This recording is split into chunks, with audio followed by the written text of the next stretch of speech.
Howdy, folks. It is Diecastbuffet here again, and well, for the first time since 2002, two different drivers have won in the same car number, which was McMurray and Sterling Marlin. Instead, it is Kurt Busch and Bubba Wallace in 2022. I believe that's the final time it's actually happened was back in 02, so it's something very obscure. Bubba Wallace gets his second career win. Is he driving the 23 or is it the 45 nowadays?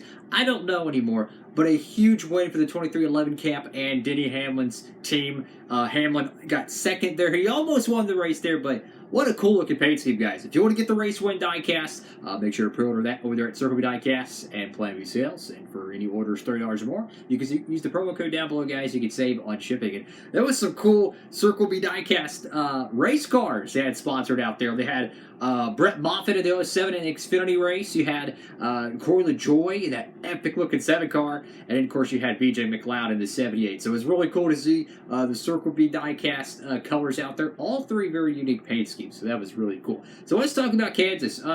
My first thing I want to say is that I think it's absolutely stupid how they run the Kansas race during all the football games. I mean, please just run it Saturday night so people like me can watch the football and watch the NASCAR racing. The racing quality was incredible. So much parity, so much hard racing. It's just the next-gen car just does not disappoint when it comes to the 1.5 mile racing. If you exclude Talladega and Daytona and Atlanta, there's probably no better ticket in the sport than the 1.5 mile style racing. Every single time we go to these, it is a absolute, it's a crazy, crazy action-packed race. It was fun. Lots of action, lots of passing. I thought Alex Bowman was going to get it done. The Hendrick cars were dominant. And then here comes the 45 car, the fastest car out there. Probably almost exactly the same paint scheme, the actual physical race car that Kurt Busch had in the spring. Fast car. So, hey man, you got a super fast bullet. Go out there, take care of your stuff. Huge win for Bubba Wallace, getting his second career win. That paint scheme, I really like the blue and the red. Looks really good. But anyways, this is our 18th winner this season. I mean, put this in perspective. If the playoffs started next week, we would have 18 different winners.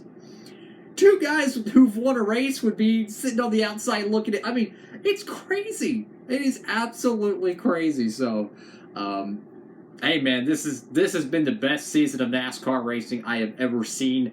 My favorite season of all time, still 2002. But in terms of just parity and the quality of racing, it's the best out there. I mean, we've never seen this amount of parity in the sport ever. And it is a very welcome thing. So what I honestly think about the whole Kansas race, well, the playoff drivers continue to keep messing up. I mentioned in my playoff prediction video that this could be the most, could be the most unpredictable playoffs we've ever seen with the uncertainty of the Gen 7 race car. Kevin Harvick, just pretty much a bystander of some very aggressive racing. In my opinion, he should have never been anywhere near Ross Chastain. I'm a huge Chastain fan. I would have never been anywhere near him. With 34 laps of the race, Kevin Harvick, the air wake, gets his car loose, smacks the fence, takes him out. And now Harvick, if he doesn't win the Bristol night race, he's already out of the playoffs. I had him in my Final Four. Yeah, I feel pretty stupid, but hey, he could still win it. You think about Tyler Reddick. Is it official? Is it not official? Kyle Busch to Richard Childress Racing? I don't know, because the 18 car didn't run too good, and the 8 car has problems. I mean, and then you look at the truck race post-race interview with Nemechek. I don't know why, but there's something. Is it true that he's going to Childress? If so, that's just mind-blowing. But regardless, the Kyle Busch saga has been very interesting this year. But Tyler Reddick, borderline in, borderline out. Who knows how that one's going to shake out. Bristol night race, 500 laps, going to be incredible. We've never seen a Bristol race with the next-gen car without dirt. Anything can happen. So, very much looking forward to that. And then that's, the cutoff race. So, I don't know. I don't know. Anything could happen. I want to say Kyle Larson and Chase Elliott and all these guys are they're surefire bets to go to the round of the 12, but you never know, man. You just never know. Kevin Harvick can go out there and win all three stages, and I would not be surprised. He has done it before, where he just walks it off and just proves everyone wrong, myself included. But I want to know what y'all think about today's Kansas race. Feel free to comment down below, guys. If I sound a little bit drowsy, I've been up since like, what, 8:30 on a second cup of coffee and watching football all day, so love that. But yeah, Kansas, man, what a fantastic product of racing. If you've watched the channel for years, I have been extremely critical of Kansas in terms of the product of racing. And the thing is the next-gen car has solved that. The track itself is good, but when you have the Gen 6 car out there, it was terrible. I mean, who can forget that finish with Logano and Joey Logano, I think it was 2020 or 2019, and Harvick couldn't pass him. The clean air was just so dominant, and the last 20-something laps of the race were atrocious. Fortunately, that generation car is go, at least for right now. But anyways, one more cool thing I want to touch on is that the announcement of North Wilkesboro coming back to the Cup Series. I don't think we truly understand how big of a thing this is for the sport. I mean, it's not the 94 Brickyard 400, but this is an event in the NASCAR history books that no one's going to forget. Even if it's only for a few years, even if they keep going and racing there for decades, regardless, the first event at North Wilkesboro, the revival of this racetrack, it's going to be a event that is going to be remembered long after this era of the sport is over. This is one of the biggest landmarks in the sport's history, and if you could go to the race, absolutely do so.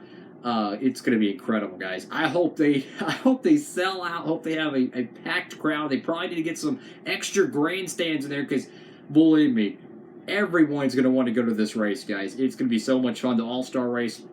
Hopefully, it puts on a fantastic show. If I was NASCAR, I'd be working on a rules package right now. I'd be testing whatever tires I could, whatever spoilers and horsepower configurations I could. I would be testing with all three OEMs and figure out a way to get the best product of racing. So that way, North Wilkesboro is not here for a couple of years, but for many, many years in the future. Start now. And that way, when the All-Star race shows up next year, you have some fantastic short-track racing, because that is probably the weakest link on the next-gen car is the short tracks. Not that it's bad, it's just they've set the bar so high with the 1.5 miles, the super speedways, and I'll even throw in some of the road courses, that the short tracks, even though they're miles better than some of the racing we've seen in the past, they could be a little bit better. But regardless, huge win for Bubba. Winning at Kansas, second career win. That 45 car is absolutely fast. And I'm curious, is the 45 team actually Kurt Busch's, or is it just the 25 team or 23 car team reskinned with the 45 number? I have no clue, but that is the third official win for Denny Hamlin's Cup team. And man, if Kurt was still in that car, could he have won both Kansas races and possibly had his best championship run in a long time? I mean, man, interesting stuff. Interesting stuff. North Wilkesboro's coming back. Kyle Busch, the Childress, maybe, who knows? Bubba Wallace gets his second career win. Playoff implications everywhere. 18 different winners. What a time in the sport right now. Thank you all again for watching. Make sure to pre-order that Race Win diecast. Hopefully it's caked in confetti. I want to see some confetti on these race wins. Thank you all again for watching. Look for a 164 to be made of that Diecast Buffet.